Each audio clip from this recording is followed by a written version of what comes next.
Let's go, let's go, let's go. Bonjour à tous, on se retrouve aujourd'hui pour une analyse technique du match qui a eu lieu ce week-end entre Canelo Alvarez et Dimitri Bivol. Vous connaissez déjà le vainqueur, ça a été Bivol.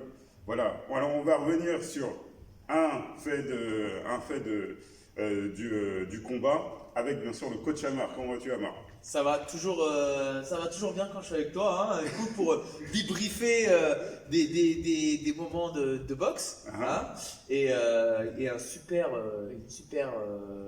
mouvement de Bivol qu'on va analyser tout de suite. D'accord.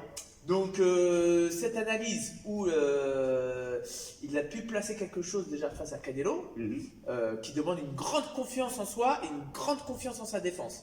C'est-à-dire il va faire un bloc remise même bras. Généralement dans les écoles de boxe, on dit bloquer avec le bras opposé, accompagné pour déjà préparer la remise du bras opposé, boum, pour envoyer. Là, il a fait quelque chose de très haut niveau, c'est-à-dire bloquer et remiser avec le même bras. Donc, Canelo, où vous avez pu voir sur le combat, a voulu laminer, détruire les épaules de Bivol. Comme il avait fait sur Callum Smith. Callum Smith contre Rocky Fielding aussi. Il a fait, sur ses derniers combats, il l'a fait souvent ça. Même contre Saunders, même contre Caleb Plant aussi. Caleb Plant où il a détruit les épaules. Là maintenant, regardez, où Bivol a été très intelligent, c'est qu'il ne l'a pas fait tout de suite. Il a vu que Canelo lui a fait plusieurs fois, et au moment où Canelo va chercher son crochet très large à l'épaule, là, il bloque avec le bras avant, et il remise crochet bras avant.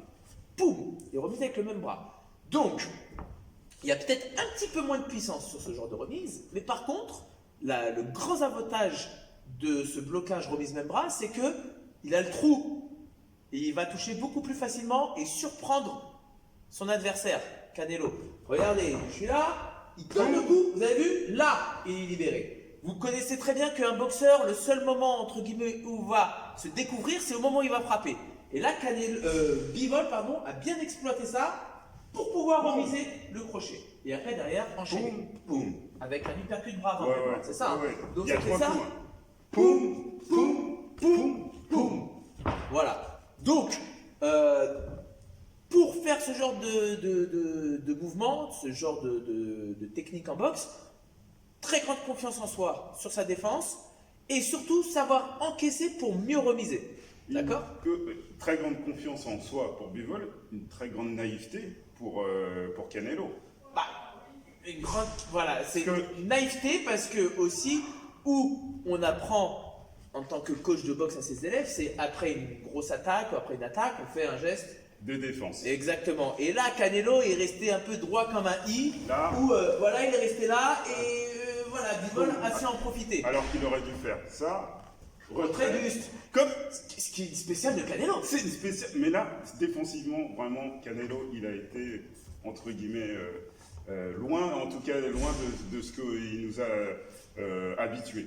Canelo, où il a été un peu naïf, et surtout, je pense que son game plan à Canelo, il n'a pas été bon parce que il n'a pas su s'adapter à son adversaire. C'est-à-dire qu'il n'avait qu'une seule stratégie, et c'était de chercher le coup dur, le coup dur. Quand on voit qu'au bout de quelques rounds, ou qu'on voit que ça passe plus, avec l'expérience de Canelo, avec le niveau aussi, qui est le soi-disant P4P, le combattant toute catégorie confondue, il doit changer de stratégie, il doit savoir s'ajuster. Après, je pense que par rapport aux autres combats, où ces 3-4 derniers combats, il a gagné, que ça a marché, il s'est dit ça va marcher contre Bivol. Malheureusement, ça n'a pas marché. Bivol était plus jeune, plus frais, solide aussi, parce que c'est un mi-lourd naturel. Donc solide, et voilà, c'est pas passé. Donc s'il y a une revanche, je pense qu'il y aura un grand changement de stratégie du côté de Canelo, comme contre Golovkin, premier combat de Golovkin, et deuxième combat, c'était plus le même. Alors, est-ce qu'il aura on va dire l'intelligence ou la force de se renouveler, de rechanger? C'est la question qu'il y aura sur la revanche.